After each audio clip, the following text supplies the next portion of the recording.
The cold metal pod opened with a long hiss. Steam poured out into the dark ship as Zektar's eyes slowly opened. His large yellow eyes adjusted to the dim red lights of his hunting vessel. 3 years. He had been sleeping for 3 long years while his ship traveled through space. Zektar pulled his massive body out of the sleeping pod. He was 8 feet tall with dark green scales covering his body. Sharp claws clicked against the metal floor. As he walked, his species, the Vashti, were known across the galaxy as the greatest hunters. They had hunted and killed creatures from 1,000 different worlds. But Zektar was different.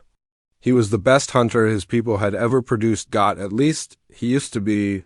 The reptilian warrior looked at himself in the polished metal wall. Ugly scars ran across his chest and arms. A deep mark crossed his face from his left eye to his jaw. These were not battle scars from glorious victories. These were marks of shame. Marks from the day a single human had beaten him. His clawed hand touched the scar on his face. The memory burned in his mind like acid. 3 years ago, he had traveled to a small human colony called New Frontier. Humans were new to space travel. They were weak creatures from a dangerous world called Earth. Most aliens thought they would die quickly among the stars. Zektar had wanted to prove how easy it would be to hunt one. He had chosen his target carefully. A human male named Jake Martinez who worked as a maintenance worker on the colony. The human looked soft and weak, like all his species. Zektar had expected an easy hunt that would last maybe an hour. Instead, Jake Martinez had turned his perfect hunt into a nightmare. The human had used tools and weapons that Zektar had never seen before. He set traps using the colony's own systems. He used the environment itself as a weapon. When Zektar cornered him, the human fought like a wild animal. Jake had somehow managed to damage Zektar's armor and weapons. In the end, the hunter had barely escaped with his life. Zektar's emergency beacon had saved him that night. His ship had automatically collected him when his life signs became critical. But the damage was done. Word spread quickly through the galaxy that the great Zektar had been defeated by a single human. Other Vashti hunters mocked him. His own family turned away in shame. Now he was back to fix that mistake. The ship's computer chimed softly. "We have arrived at the target location," it announced in the clicking language of his people. Zektar walked to the main control panel. His claws danced over the buttons as he checked the ship's sensors. There, on a small mining station, was the energy signature he had been tracking for 3 years. Jake Martinez was still alive. The human had moved from New Frontier to a place called Haven Point, according to the ship's data. He now worked as head of security for the mining operation. A low growl rumbled in Zektar's throat. Security chief. The human probably thought he was safe now. Probably thought he was important. Zektar would show him how wrong he was. The warrior moved to his weapon storage area. Rows of deadly tools lined the walls. Energy rifles that could burn through metal. Blades that could cut through almost anything. Nets that could hold creatures 10 times stronger than a human. He had spent the last 3 years upgrading his equipment. This time, there would be no mistakes. Zektar picked up his favorite weapon, a long curved blade made from the bones of a creature he had killed on a distant world. The edge still gleamed with a deadly sharpness. He ran one clawed finger along the blade, careful not to cut himself. Soon, this blade would taste human blood. The mining station appeared on his ship's main screen. Haven Point was not large, maybe 200 humans working there. It floated in space near a large asteroid that the humans were slowly taking apart. For valuable metals? The station had basic shields and weapons, but nothing that could stop a Vashti hunting ship. Zektar studied the station's layout on his computer. Multiple levels connected by corridors and transport tubes. Lots of places to hide, lots of places to hunt. The humans would scatter like frightened prey animals when they realized what was happening, all except Jake Martinez. Zektar would make sure the human had nowhere to run this time. The ship's sensors showed him everything he needed to know. Life signs, power systems, weapon locations. The humans had no idea death was coming for them. Their simple sensors could not detect his advanced ship when it used stealth mode. Zektar began putting on his hunting armor. Each piece was made from the hide and bones of creatures he had killed over the years. The armor was both protection and trophy. It reminded him of his victories and struck fear into his enemies. Well, it used to.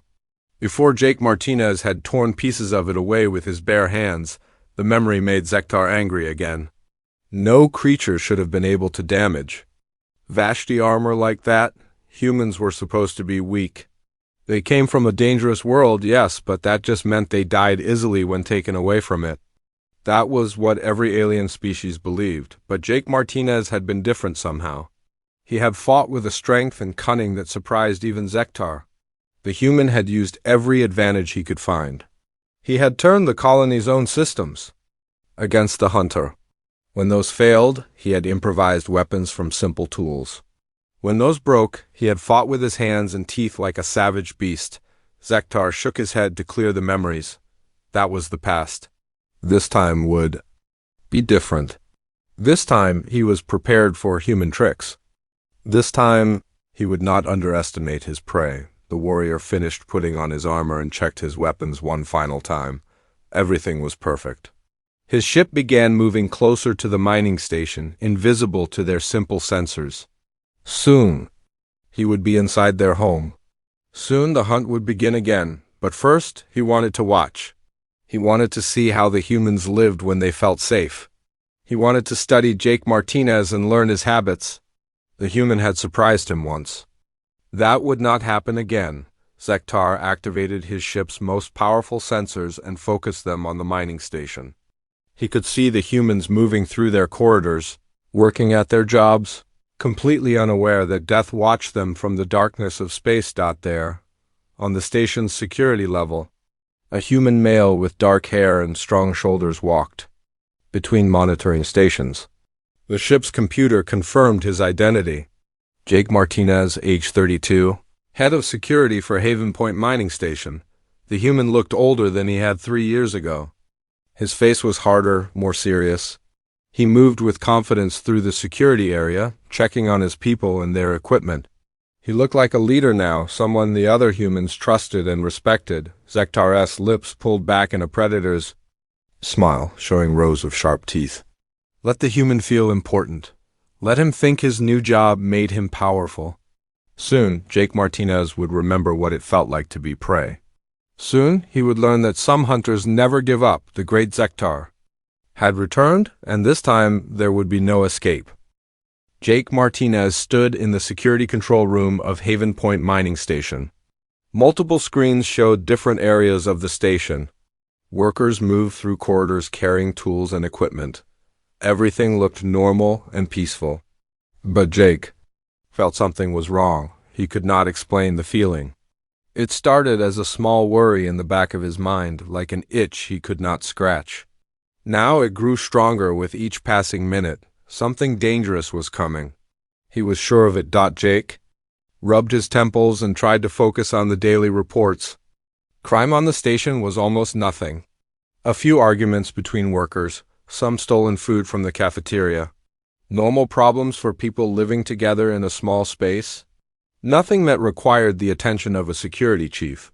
But the feeling would not go away. Tony Blake walked into the control room carrying 2 cups of coffee. He was Jake's best friend and second in command of security. Tony was shorter than Jake with red hair and freckles. He had worked on mining stations for 10 years before coming to Haven Point. You look terrible, Tony said, handing Jake one of the cups. When was the last time you slept? Jake took the coffee and drank it slowly. The hot liquid helped clear his mind a little. I slept fine. Just been thinking about the new security protocols. Tony sat down at his workstation and looked at the screens. Everything seems quiet. The morning shift just started. No problems reported from any section. He paused and studied Jake's face. You sure you're okay? You've been acting strange for weeks. Jake wanted to tell his friend the truth. But how could he explain what was happening to him? How could he tell Tony that he was changing into something that might not be human anymore? It had started 6 months ago with the reactor accident. A cooling pipe had broken in the main power section. Deadly radiation had flooded the area. Jake had been the only person close enough to fix the problem before the whole station lost power. He had run into the radiation zone without proper protection and repaired the pipe with his bare hands. The doctors said he should have died. The amount of radiation he absorbed was enough to kill 5 normal people. But Jake had not only survived, he had healed from the radiation sickness in just a few days, Dr. Lisa Kane said. She had never seen anything like it, but that was only the beginning of the changes. His strength had increased dramatically. Last week, he had accidentally bent a metal door handle while opening it. His reflexes were now so fast that he could catch objects before they hit the ground, even when he was not looking at them. His vision had improved too. He could see clearly in almost complete darkness. The strangest change was his ability to sense danger. He could feel when someone was angry or wanted to hurt others. It was like a sixth sense that warned him of threats before they happened. Right now, that sense was screaming at him that something very dangerous was approaching the station. Dr. Lisa Kane entered the control room. She was the station's chief medical officer, a tall woman with black hair and intelligent brown eyes. Lisa had been studying Jake's condition since the accident. She carried a small medical scanner in her hand. "Time for your weekly checkup," she said with a smile. But Jake could see the worry in her eyes. Jake held out his arm as Lisa ran the scanner over his body. The device beeped and flashed as it recorded his vital signs. Lisa frowned at the readings. "Your heart rate is elevated," she said, "and your brain activity is much higher than normal. Are you feeling stressed about something?" "Just the usual security concerns," Jake lied. He could not tell her about the danger he sensed. She would think he was losing his mind. Lisa put away the scanner and looked at him seriously. "Jake, we need to talk about what's happening to you. Your body is changing in ways that medical science cannot explain. Your muscle density has increased by 30%. Your bone structure is becoming denser and stronger. Your nervous system is operating at levels I've never seen in any human being." Tony looked up from his workstation with surprise. "What are you talking about?" Jake held up his hand to stop Lisa from saying more. "We've discussed this before, Doctor. I feel fine. Better than fine, actually." "That's exactly what worries me," Lisa said. "Normal humans don't heal from radiation poisoning in 3 days. Normal humans don't develop enhanced strength and reflexes overnight. Whatever happened to you in that reactor room changed your genetic structure." The control room alarm suddenly chimed. Jake looked at the main screen and saw Amy Foster, the station commander, calling from the bridge. Amy was a tough woman in her 40s who had run mining operations for most of her adult life. "Jake, we're picking up some strange energy readings on the long-range sensors," Amy said through the communication system. "Could be a ship, but it's not responding to our calls." "Can you take a look?" Jake moved to the sensor controls and began checking the readings.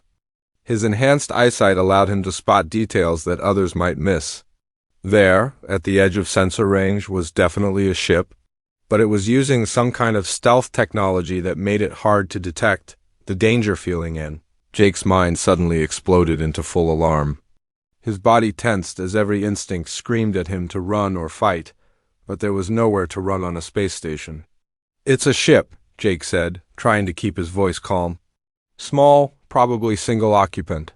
Advanced technology, definitely not. Human." Amy's face appeared worried on the screen. "Could be traders or explorers. Should I send out a welcome message?" "No," Jake said quickly. The word came out with more force than he intended. Everyone in the control room looked at him with surprise. "Why not?" Amy asked. Jake's mind raced. How could he explain that every fiber of his being told him this ship carried death? That his enhanced senses detected something predatory and deadly approaching their peaceful station? "The stealth technology suggests they don't want to be detected," Jake said carefully. "That usually means trouble. I recommend we go to yellow alert and prepare for possible hostile contact." Tony stood up from his workstation. "Jake, that seems like an extreme reaction to one small ship. Maybe they're just being cautious." But Jake was not listening to his friend anymore. His enhanced hearing had picked up something else, a low vibration running through the station's hull. The ship was much closer now, probably preparing to dock. But there had been no request for docking. Permission. Amy, seal all external airlocks immediately, Jake ordered, and get all non-essential personnel to the safe areas. Jake, what's going on? Lisa asked. You're acting like we're under attack. Jake looked at his friends and colleagues. These were good people who trusted him to keep them safe. But how could he protect them from something they could not understand? How could he tell them that his changed body could sense a threat unlike anything they had ever faced? The truth was that Jake himself did not fully understand what was happening to him. The radiation had unlocked something in his genetic code, something that had been sleeping in human DNA for thousands of years. Dr. Kane had found traces of genetic sequences that did not match any known human patterns. She thought they might be evolutionary adaptations that activated only under extreme stress. Whatever was in that approaching ship had triggered every survival instinct Jake possessed. His body was preparing for a fight, and he could feel his strength and speed increasing even more. The changes that had been gradual over the past 6 months were now accelerating rapidly. Everyone needs to listen to me very carefully, Jake said, his voice carrying a new authority that seemed to come from somewhere deep inside him. Something very dangerous is about to board this station. I want all security teams armed and ready. I want all civilians in the protected areas. And I want everyone to stay calm and follow orders exactly. The control room fell silent. Jake's friends stared at him with concern and confusion. But they could see something different in his eyes now, something that told them he was deadly. Sirius. Outside, the unknown ship continued its approach toward Haven Point, and Jake Martinez prepared to discover just how much he had really changed. Zektar's ship attached itself to Haven Point's cargo bay like a parasite. The alien hunter had used his advanced technology to bypass the station's security systems. To the humans, it would look like a normal cargo delivery. They would not know death had come aboard until it was too late. The cargo bay doors opened with a soft hiss. Zektar stepped onto the mining station wearing his full hunting armor. His cloaking device made him invisible to human eyes and sensors. He moved like a shadow through the empty cargo area, his clawed feet making no sound on the metal floor. The hunt had begun. Zektar activated his wrist computer and studied the station's layout. Haven Point had 5 main levels connected by transport tubes and maintenance shafts. The security center was on level 3. That was where he would find Jake Martinez.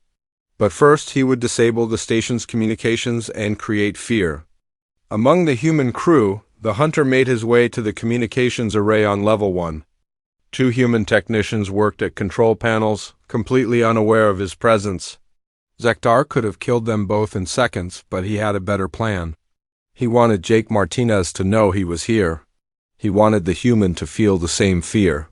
He had caused Zektar 3 years ago. Using his advanced tools, Zektar began cutting the main communication cables.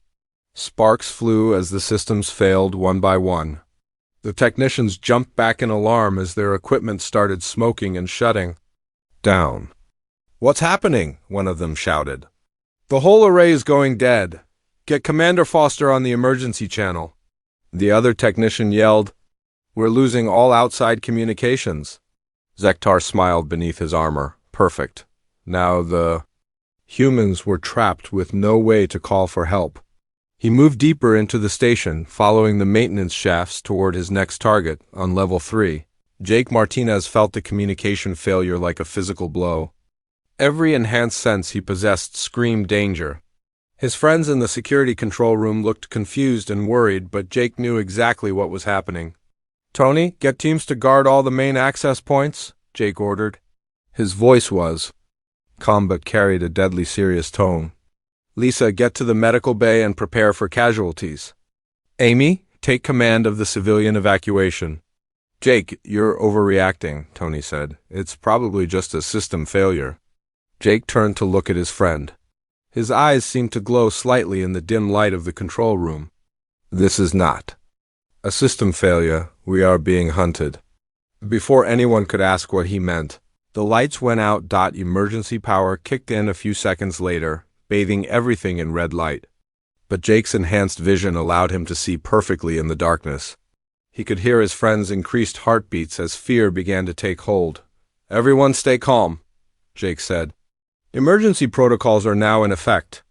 Tony, take Lisa and get to the safe zone. I'll handle this." "Handle what?" Lisa asked. "Jake, what do you know that we don't?" Jake was about to answer when his enhanced hearing picked up a sound that made his blood freeze, claws clicking on metal. Somewhere in the maintenance shafts above them, something large was moving. "Go, now," Jake whispered urgently. The sound of screaming echoed through the station's communication system. Someone on level 2 was in trouble? Jake's enhanced senses could hear the terror in the victim's voice, even through the static-filled emergency channels. "Security Team 4, respond," Tony called into his radio. "Jenkins, are you there?" Only silence answered. Jake moved to the weapons locker and began pulling out equipment. But instead of the standard security gear, he chose items that others might not understand.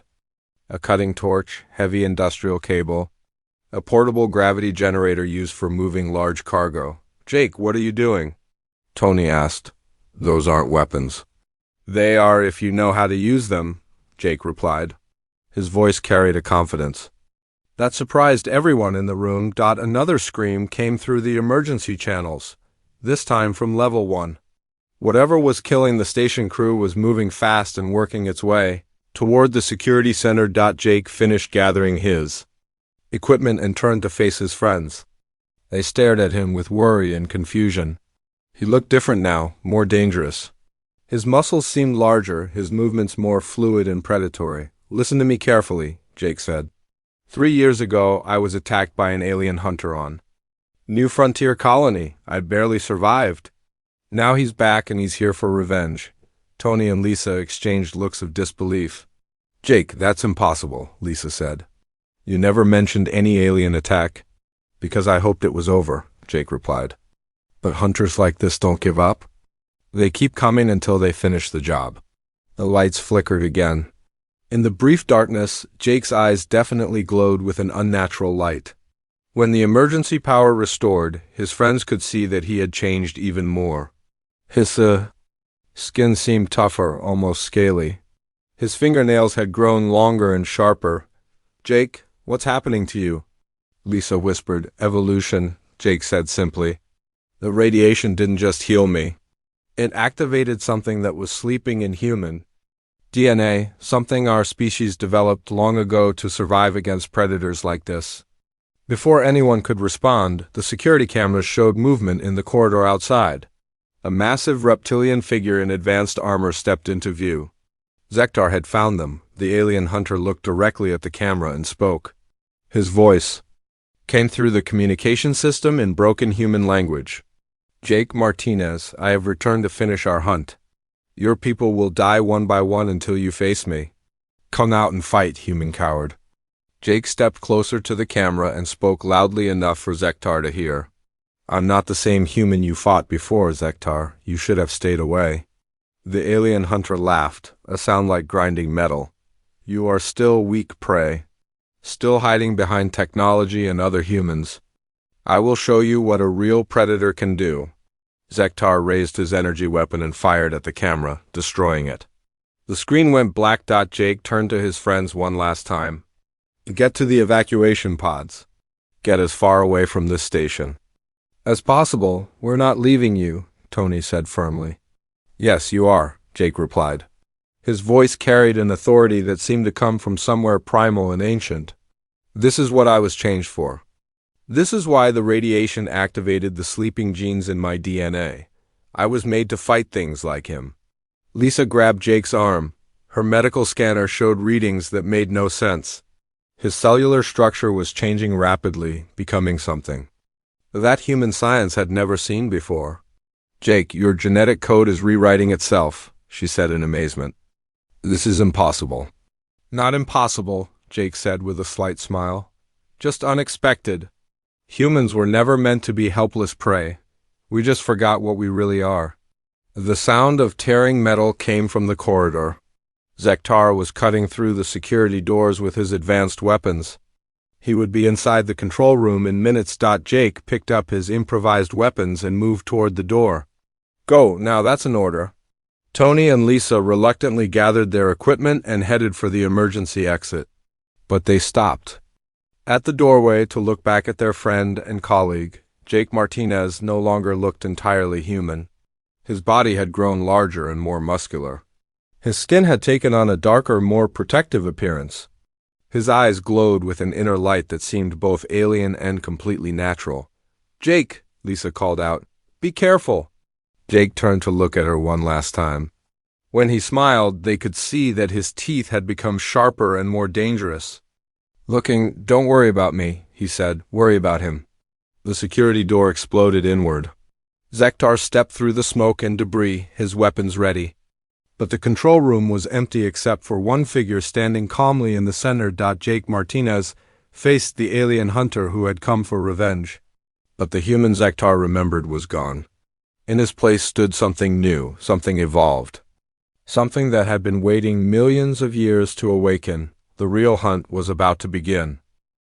Zektar stepped through the destroyed doorway into the security control room. His energy weapon was ready to fire. His advanced armor scanned the area for threats. But what he saw made him stop in confusion. The human stood in the center of the room waiting for him. But this was not the Jake Martinez he remembered. This creature was taller, broader, with skin that looked almost like natural armor. Its eyes glowed with an inner light that reminded Zektar of the most dangerous predators from his homeworld. "You look surprised?" Jake said calmly. His voice was deeper now, carrying a rumbling undertone that made Zektar's instincts warn him of danger. "What are you?" Zektar demanded. His translator device struggled with the mix of fear and confusion in his voice. "I'm what humans become when something tries to hunt us," Jake replied. He took a step forward, and Zektar noticed that the metal floor bent slightly under his increased weight. Zektar raised his energy weapon and fired. The blast that could burn through starship armor hit Jake in the chest. The human stumbled backward but did not fall.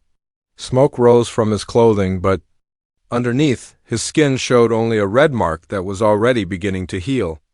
"Impossible," Zektar whispered. "No organic creature can survive direct energy fire." Jake looked down at his chest where the weapon had hit him. 3 years ago, you would have been right. But I'm not the same creature you hunted before." The human moved faster than Zektar's eyes could follow. One moment, Jake was standing across the room. The next, he was grabbing Zektar's weapon arm. The alien hunter tried to pull away, but Jake's grip was like a metal clamp. With a sharp twist, Jake broke Zektar's weapon in half. Sparks flew as the advanced technology crumbled in the human's hands like a toy. Zektar roared in anger and swung his other arm at Jake's head. His claws could cut through most metals, but they scraped across Jake's skin without leaving more than shallow marks. The human grabbed Zektar's arm and threw him across the room. The alien hunter crashed into a wall of computer monitors. Glass and metal fragments scattered everywhere. Zektar had been thrown by creatures before, but never with such raw power. He pulled himself to his feet and activated his backup weapons. Small energy darts shot from his armor toward Jake. The human moved like liquid, dodging the projectiles with impossible speed. The darts that did hit him bounced off his skin like raindrops. "You cannot be human," Zektar snarled. "Humans are weak. Humans are prey. We used to think so too," Jake said. He picked up the cutting torch he had brought from the weapons locker. "Then we learned what we really are." Jake activated the torch and swung it at Zektar. The alien hunter barely managed to dodge the superheated flame. The torch cut through the metal wall behind him like butter. Zektar realized that his own armor would not protect him from such a weapon. The hunter activated his cloaking device and disappeared from view. Jake closed his eyes and stood perfectly still.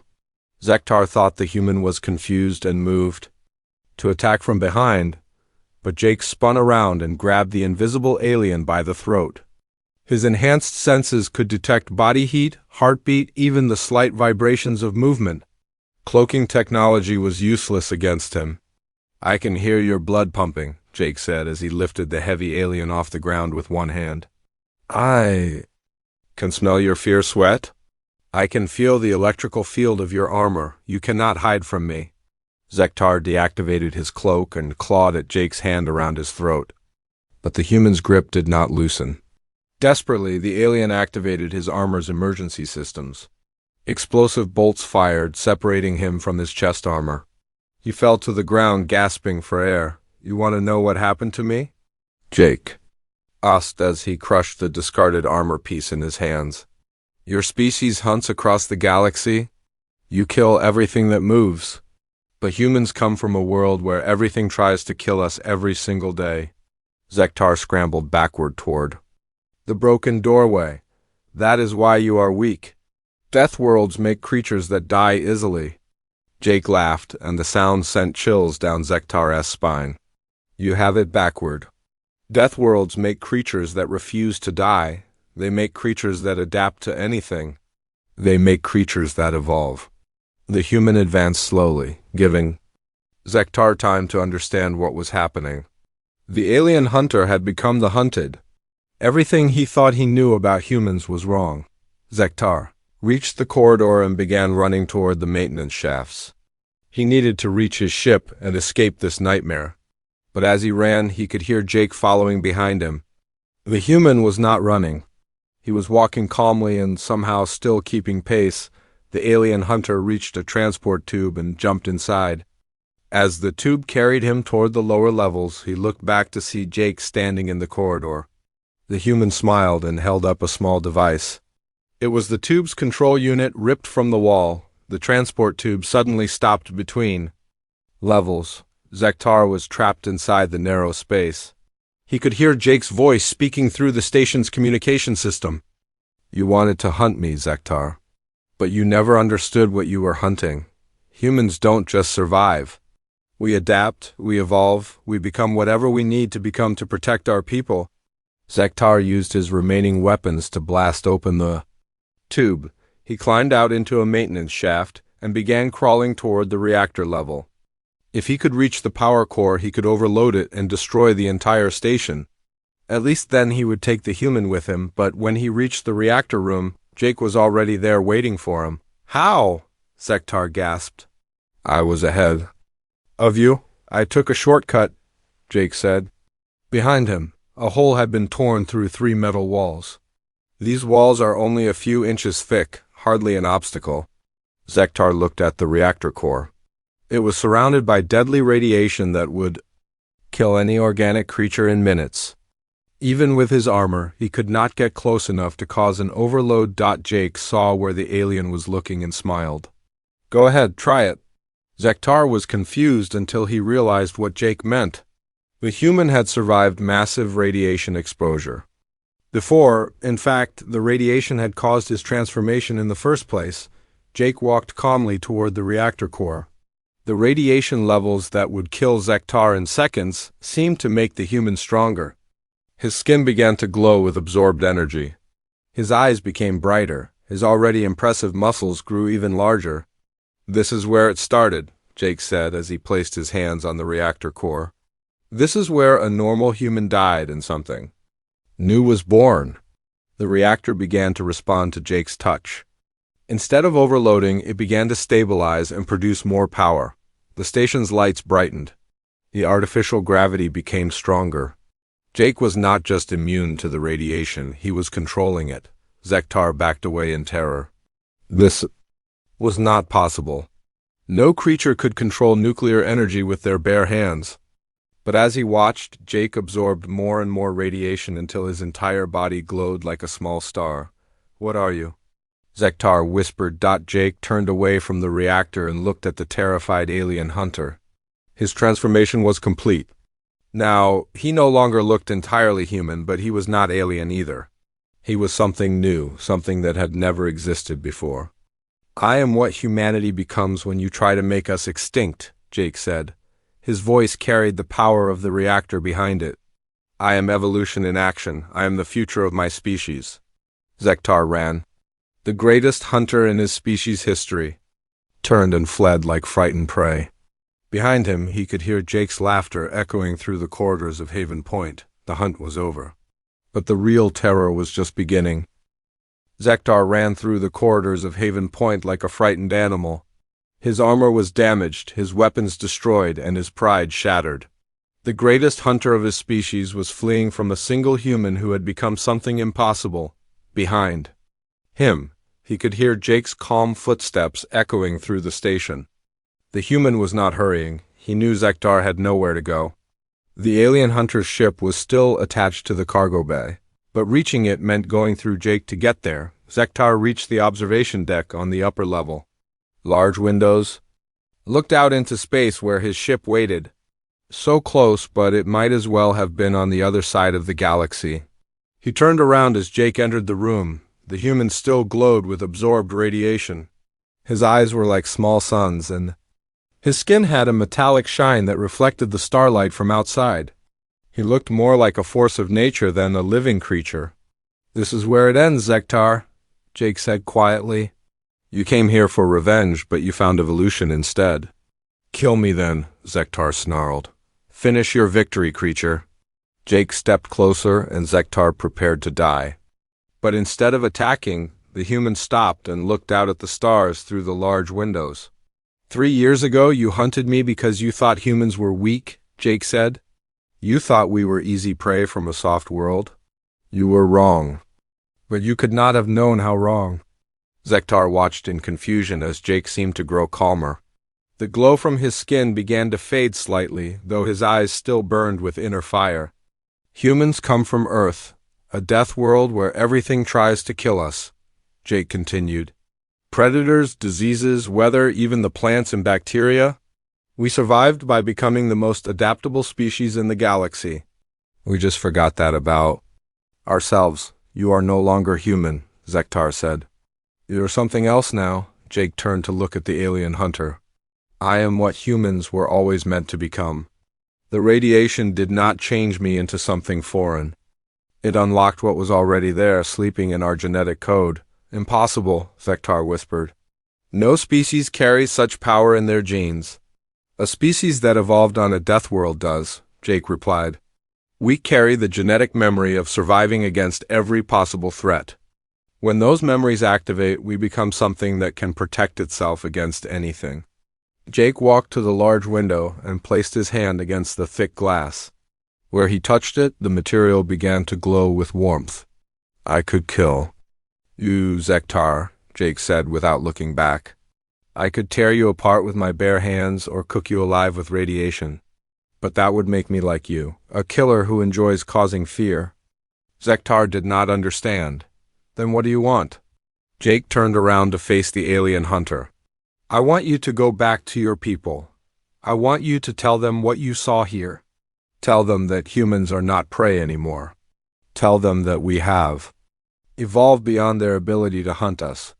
"They will not believe me," Zektar said. "Then bring them here," Jake replied with a smile that showed teeth that had become sharper. "Let them see for themselves, but warn them first. Warn them that the next human they try to hunt might be like me." Zektar looked at Jake with growing understanding. "You are not just one changed human. You are the beginning of something new. For your entire species." "Yes," Jake said simply. "The radiation that changed me exists in many places. Other humans can be transformed the same way. We can unlock the evolutionary potential that sleep in every human genetic code." The alien hunter felt a chill that had nothing to do with the cold of space. "You are planning to create an army of creatures like yourself." "Not an army," Jake corrected. "A new branch of humanity. One that can protect our species as we spread across the galaxy. One that can face any threat and adapt to survive it." Jake moved to a control panel and began typing commands. The docking clamps holding Zektar's ship released with a soft clang. "Your ship is free to leave," Jake said. "Take my message to your people. Tell them that the age of hunting humans is over." Zektar moved toward the exit but stopped at the doorway. "What will you tell your own people about what you have become?" Jake looked out at the stars again. "The truth? That humanity is not meant to be victims. That we carry the power to become whatever we need to become. That evolution never stops, it just waits for the right moment to continue." The alien hunter left the observation deck and made his way to the cargo bay. His ship waited exactly where he had left it, but everything else had changed. He was no longer the greatest hunter in the galaxy. He was now a messenger carrying news that would terrify every predator species among the stars. As Zektar's ship pulled away from Haven Point, Jake returned to the security control room. Tony and Lisa had ignored his orders to evacuate and were waiting for him there. They stared in amazement at his transformed appearance. "Jake, is that really you?" Lisa asked softly. "It's me," Jake replied. "Just evolved." Tony looked at the destroyed equipment around the room. "What happened here? Are you hurt?" "I'm better than I've ever been," Jake said. He sat down in his chair, and it bent slightly under his increased weight. "But we need to talk about what happens next." Lisa approached him carefully with her medical scanner. "Jake, your cellular structure has completely changed. According to this device, you're barely human anymore." "I'm more human than I've ever been," Jake corrected. "I'm what humans can become when we need to protect ourselves and our people." Foster's voice came through the communication system. "Jake, are you there? The alien ship just left. What's your status?" "All clear, Commander," Jake replied. "The threat has been dealt with." "What kind of threat was it?" Amy asked. Jake looked at his friends before answering. "A hunter from an alien species that sees humans as prey. But he learned that we're not easy targets anymore." Over the following weeks, news of Jake's transformation spread quietly through human space. Dr. Lisa Kane published carefully worded research papers about genetic activation through controlled radiation exposure. Military commanders in colony leaders began asking questions about creating defensive capabilities for human settlements. Jake worked with Lisa to establish protocols for the transformation process. They identified other humans who carried the dormant genetic markers. Volunteers came from across human space, people who wanted to help protect their species from alien threats. Tony Blake was the first volunteer, then Amy Foster, then Rick Adams. From the engineering department. One by one, Haven Point became home to a new branch of humanity. The transformation was not easy. Each person had to be exposed to carefully controlled radiation while their genetic code rewrote itself. Some did not survive the process. Others emerged changed, but still recognizably human. A few, like Jake, became something entirely new, but all of them carried the same message that Jake had given to Zektar.